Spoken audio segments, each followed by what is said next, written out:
चलिए, तो अभी हम लोग स्टार्ट करते हैं नया सब्जेक्ट, है ना।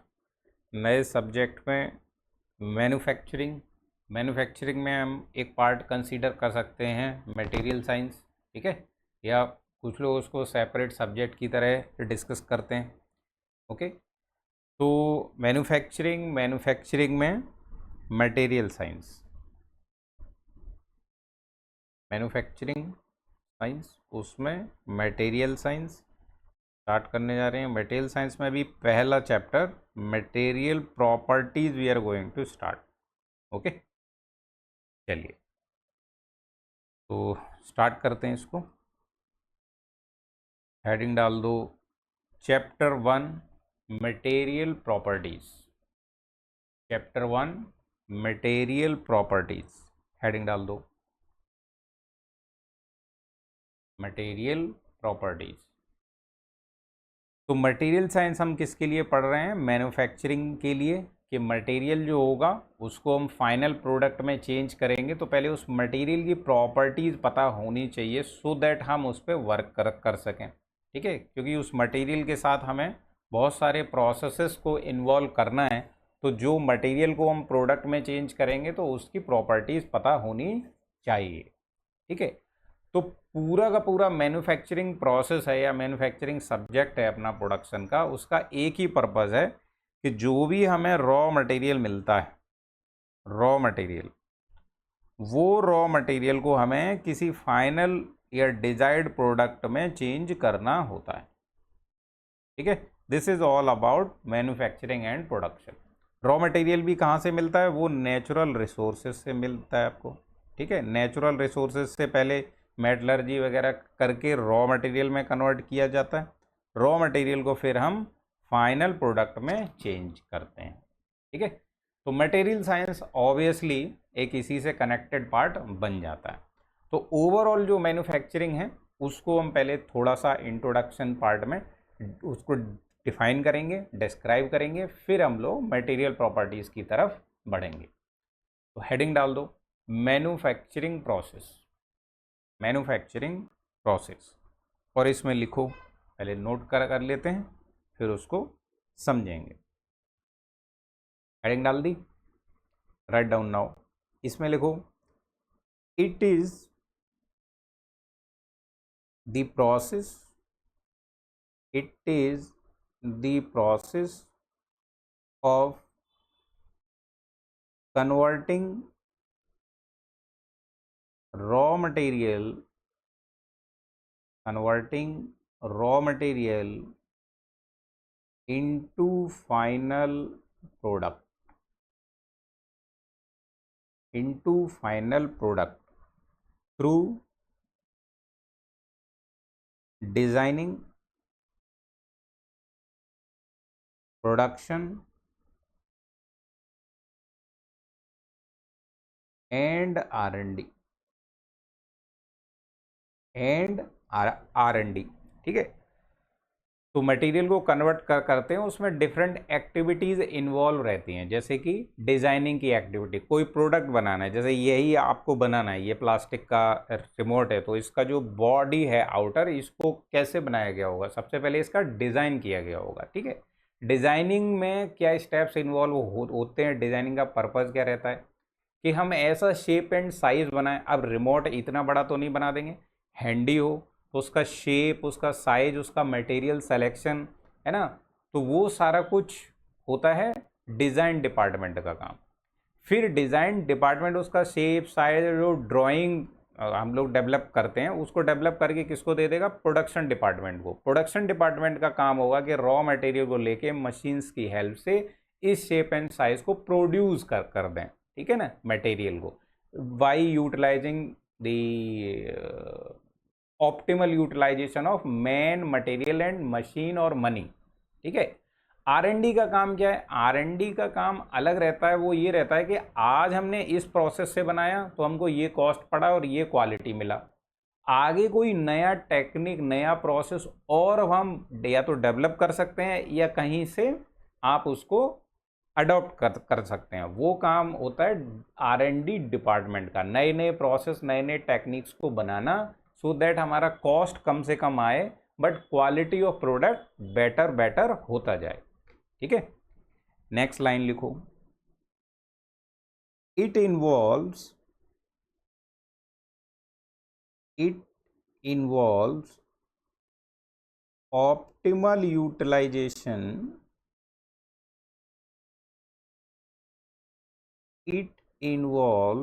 optimal utilization of man, material, machine and money and achieve better quality।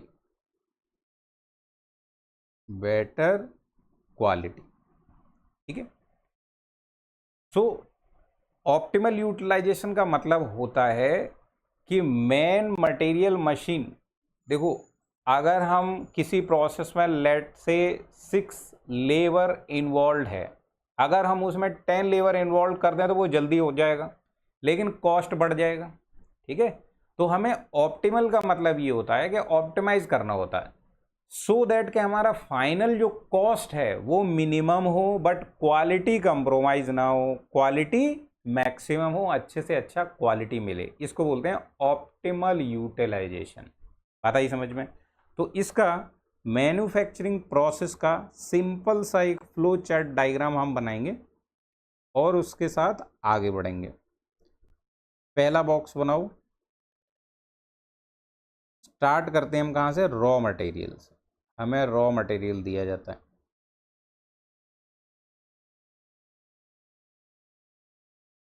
Raw material को लेके हम प्रोसेस स्टार्ट करते हैं। तो प्रोसेस में अपने जो मेजर पार्ट रहते हैं उनको हम लोग यहाँ पे डिस्कस करेंगे, फिर ये सारे प्रोसेस जो हैं वो चैप्टर वाइज अलग अलग डिटेल में डिस्कशन होगा। ठीक है, तो ये एक फ्लो चार्ट डायग्राम जो है ये एक ओवरव्यू प्रोवाइड करेगा किसका? मैन्युफैक्चरिंग प्रोसेस या प्रोडक्शन का।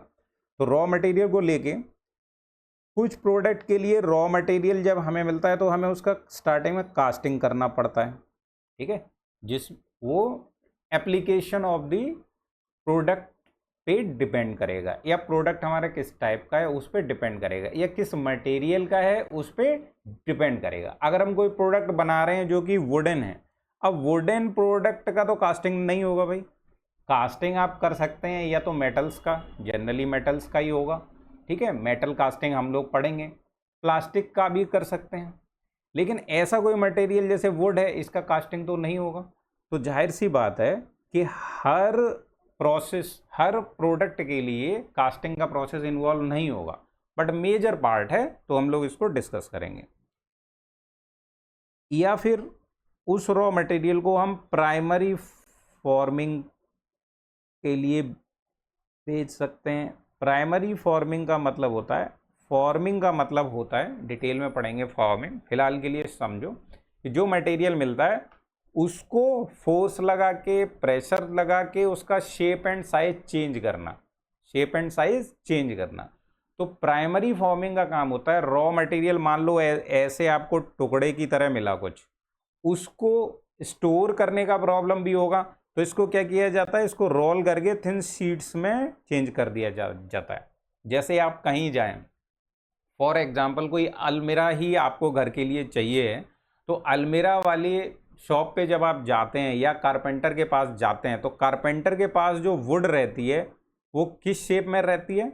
आजकल प्लाई के शेप में आती है, तो प्लाई वुड, तो उसको स्टोर करना इजी होता है ना, ऐसे लेयर्स के फॉर्म में उसको रख देते हैं। ऐसे ही मेटल के केस में होता है, मेटल का जो रॉ मटेरियल है उसको भी कई बार शीट्स के फॉर्म में चेंज कर दिया जाता है, तो उसको स्टोरेज करने में भी आसानी होती है। फिर उस शीट को फोल्ड कर करके आप अलमीरा वगैरह ये सारा कुछ बना सकते हैं। जैसे सिंपली आपने देखा होगा कभी मेटल का जो कूलर होता है उसको खरीदने जाते हैं, तो मेटल के कूलर का जो बॉडी बनाता है जो ऑपरेटर, वो उसके पास शीट्स रहती हैं, वो उसको बेंड कर करके उसका बॉडी बनाता है। ठीक है, तो शीट्स में कन्वर्ट करना इज प्राइमरी फॉर्मिंग।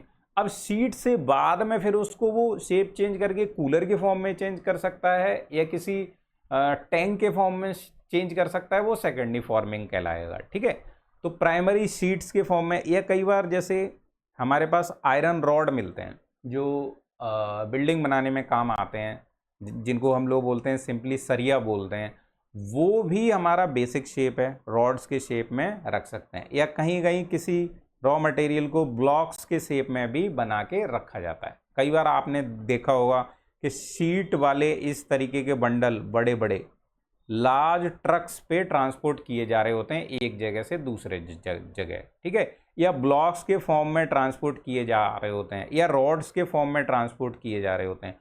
तो रॉ मटेरियल जो हमें मिलता है मेटलर्जी वाली कंपनी से, एक कंपनी होगी जो नेचुरल रिसोर्सेज जो अपने थे उनको रॉ मटेरियल में चेंज करेगी, रॉ मटेरियल के बाद उसकी प्राइमरी फॉर्मिंग करके दूसरी कंपनी क्या करेगी, उसको ट्रांसपोर्ट कर देगी, और फिर तीसरी कंपनी जो होगी उसे जो प्रोडक्ट बनाना होगा उसको बनाएगी। जैसे मेटल सीट है, वो कार के बॉडी में भी यूज़ होता है, कार का जो बॉडी है पूरा वो शीट मेटल वर्क है।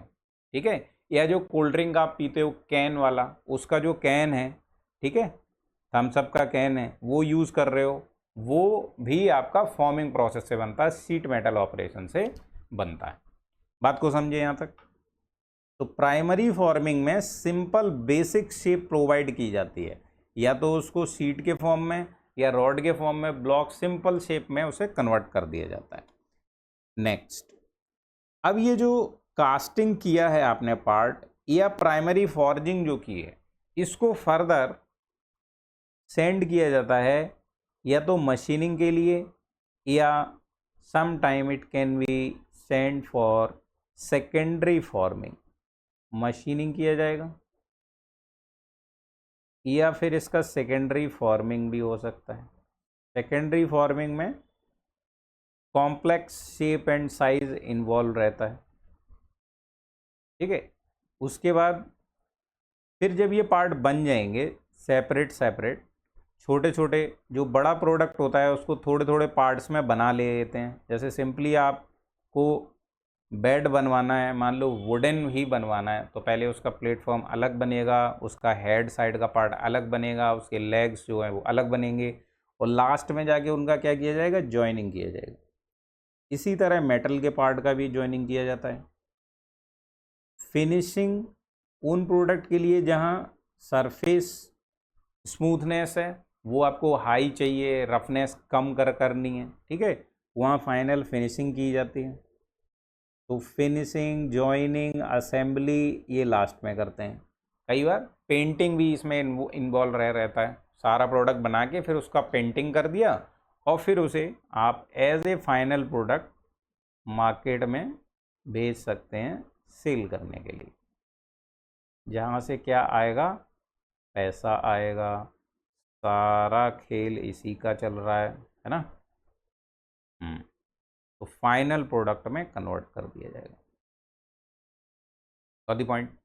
अब देखो, इसमें कोई हार्ड एंड फास्ट रूल नहीं है, इस तरीके से मत सोचना इसको कि कास्टिंग है तो मशीनिंग होगा, प्राइमरी है तो सेकेंडरी होगा। नो, ये depending on the application of the product पे होगा। हो सकता है रॉ मटेरियल का पहले आप कास्टिंग करें, कास्टिंग करके मशीनिंग करें, मशीनिंग करके सेकेंडरी फॉर्मिंग करना पड़े, फिर आप उसकी जॉइनिंग करें और फाइनल प्रोडक्ट करें। It can go like this, और it can go like this के पहले उसका प्राइमरी फॉर्मिंग किया, फिर कास्टिंग किया, फिर सेकेंडरी फॉर्मिंग किया, फिर मशीनिंग किया, फिर आपने finishing, joining, assembly, final product. ठीक है, तो द सीक्वेंस कोई ज़रूरी नहीं है कि यही रहे। ठीक है, एक मोटा मोटा जो ऑपरेशंस इन्वॉल्व होते हैं वो लिखे गए हैं, इनके अलावा और ऑपरेशन भी हो सकते हैं, और इनके अलावा सीक्वेंस भी हो सकता है, depending on the product and its application and the type of material. बात समझ आई? चलो, अब इसमें प्राइमरी फॉर्मिंग और सेकेंडरी फॉर्मिंग, इनको डिफाइन कर देते हैं थोड़ा, क्योंकि ये स्टूडेंट्स थोड़ा इसमें कंफ्यूज रहते हैं। तो हेडिंग डाल दो, प्राइमरी फॉर्मिंग। इसमें लिखो, to provide standard shapes to the raw material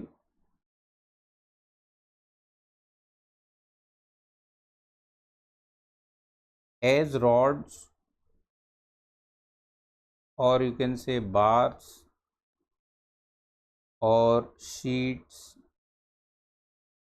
etcetera, मतलब सिंपल शेप्स में उसको कन्वर्ट करना। सेकंड लिखो सेकेंडरी फॉर्मिंग। फॉर्मिंग जैसा उसका नाम है, उसे डिफरेंट डिफरेंट फॉर्म में चेंज करते हैं। फॉर्म यहाँ कहलाता है शेप एंड साइज, ठीक है ना। सेकंड में लिखो to provide other required shapes to the components,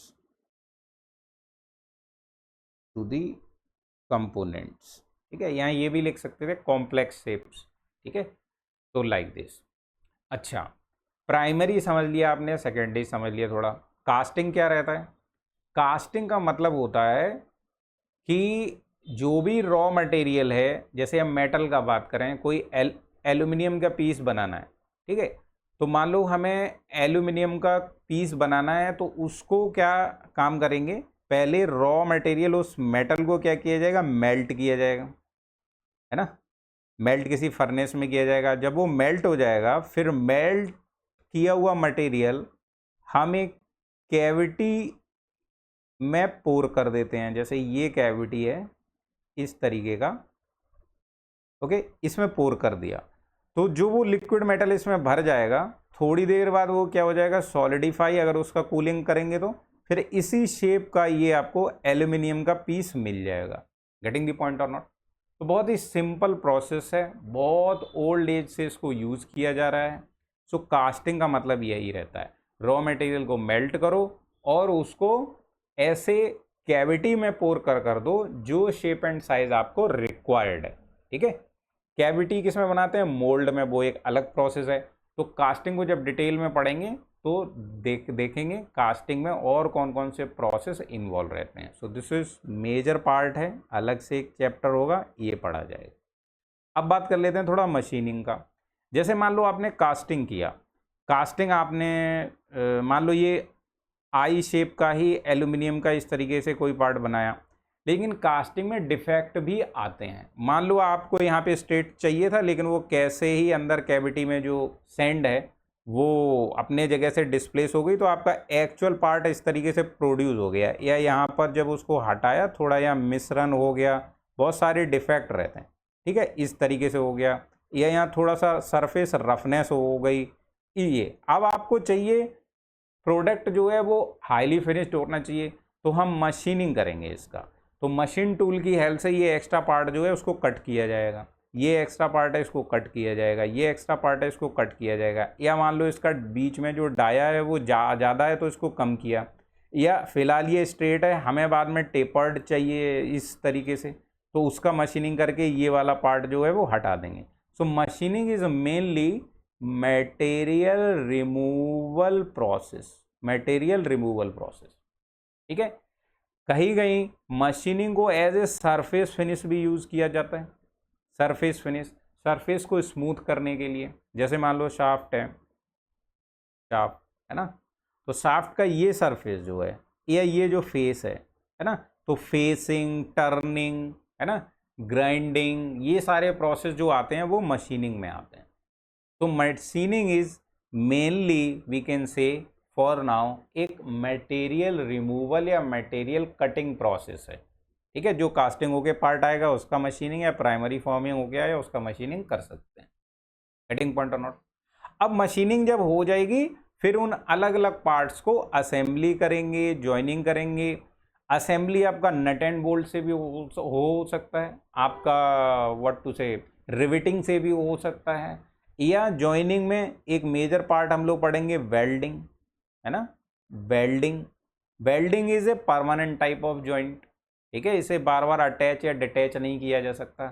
लेकिन जैसे हमने नट एंड बोल्ट से किया या हमने रिविटिंग से किया, riveting is also considered as permanent, but nut and bolt से जो करेंगे वो वाले पार्ट होंगे जिन्हें हमें फ्रिक्वेंटली असेंबल और डिसेंबल, अटैच या डिटैच करना पड़ता है।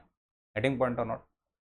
कई बार पूरा प्रोडक्ट बनाने के बाद लास्ट में उसका फिनिशिंग किया जाता है, अगर हमें सिर्फ बाहर का सरफेस ही उसका बढ़िया चाहिए, अंदर जहाँ पे बॉडी एक दूसरे को कांटेक्ट में है उन सरफेसेस पे उतना हाई पॉलिश्ड फिनिशिंग नहीं रिक्वायर्ड रहती है। गेटिंग पॉइंट और नॉट? चलिए, so this was the simple primary forming and secondary forming. Next इसमें जो एक्टिविटी हम लोगों ने डिस्कस किया था, डिजाइनिंग, प्रोडक्शन एंड R&D, इसको हल्का सा मेंशन कर देते हैं, फिर आगे बढ़ेंगे। तो यहाँ पे लिख दो हेडिंग, मैन्युफैक्चरिंग एक्टिविटीज।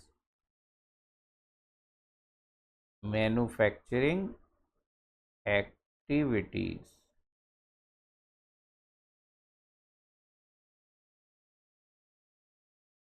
पहला लिखो designing.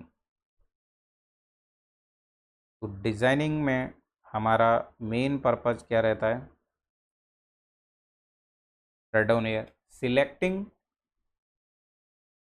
Suitable shape and size, drawing बनाते हैं ना, एंड मटेरियल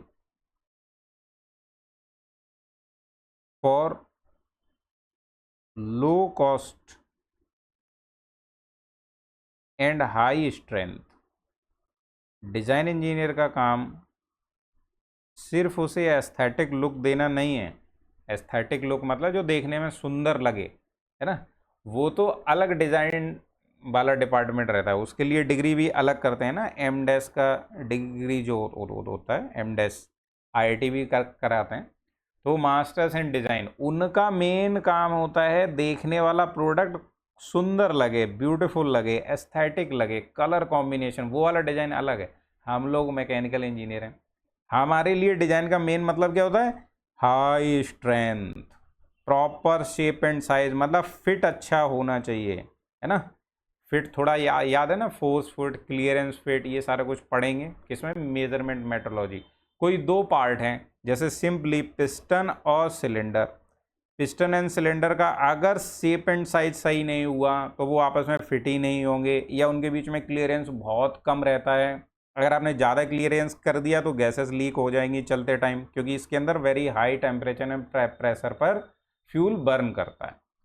तो प्रॉपर शेप एंड साइज हो और स्ट्रेंथ भी रहे, स्ट्रेंथ भी रहे। मैकेनिकल का मेन काम क्या है भाई? अच्छा कंपोनेंट स्ट्रेंथ अच्छा बनना चाहिए, नहीं तो फेल कर जाएगा। पूरा स्ट्रेंथ ऑफ मटेरियल इसी के लिए पढ़ रहे हैं हम लोग, ठीक है। चलो, सेकंड क्या लिखा था? प्रोडक्शन। सेकंड लिखो प्रोडक्शन। तो मैन्युफैक्चरिंग में अलग अलग डिपार्टमेंट बन जाता है, डिजाइन डिपार्टमेंट, प्रोडक्शन डिपार्टमेंट। तो प्रोडक्शन डिपार्टमेंट का काम होगा selecting suitable method and process. तो डिजाइन डिपार्टमेंट ने डिजाइन बना के दे दिया, मटेरियल बता दिया इसका बनाना है तो इतनी स्ट्रेंथ मिल जाएगी। या प्रोडक्शन डिपार्टमेंट क्या काम है कि लो भाई बनाओ इसको, मैंने इसको प्रोडक्शन करो इसका। तो अब प्रोडक्शन डिपार्टमेंट रॉ मटेरियल उठाएगा, यहाँ से काम शुरू करेगा, फिर उसका कास्टिंग नीडेड होगा, प्राइमरी फॉर्मिंग, मशीनिंग मशीनिंग कर करा के फाइनल प्रोडक्ट में ये चेंज करेंगे इसको, ठीक है। तो अपना ये मेथड एंड प्रोसेस, मतलब कौन सा मशीन यूज़ करना है, लेटेस्ट मशीनिंग हो, लेटेस्ट मेथड हो, है ना, वो सारा इनका काम। तीसरा, R&D डिपार्टमेंट। R&D डिपार्टमेंट का क्या काम है? बोले हमारी कंपनी में तो ये मशीन यूज़ हो रही है, ये प्रोसेस है, लेकिन एक लेटेस्ट प्रोसेस इन्वॉल्व हो गया है, कोई लेज़र कटिंग वाला प्रोसेस, ठीक है, जो कि कम टाइम में कर देता है और लेबर भी कम लगती है, रोबोटिक उसमें यूज कर सकते हैं। तो लेटेस्ट जो प्रोसेस टेक्निक हो सकता है उसको ये डेवलप भी करते हैं, ठीक है। अगर R&D का बजट कंपनी के पास बढ़िया है तो उसको डेवलप भी करेगा, अदरवाइज क्या है, सिलेक्ट कर सकता है, कहीं से परचेज कर सकता है। Getting point? तो यहाँ पे लिखो selecting and developing new methods and technique. For example unconventional machining, ये भी अपना सेपरेट चैप्टर रहेगा, जैसे लेज़र कटिंग और ये सब है ना, अल्ट्रासोनिक जेट मशीनिंग या माइक्रो मैन्युफैक्चरिंग,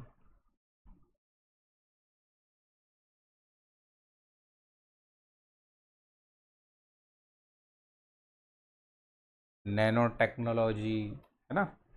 तो लेटेस्ट जो भी टेक्निक होगा उसको अडॉप्ट करना, डेवलप करना और अडॉप्ट करना।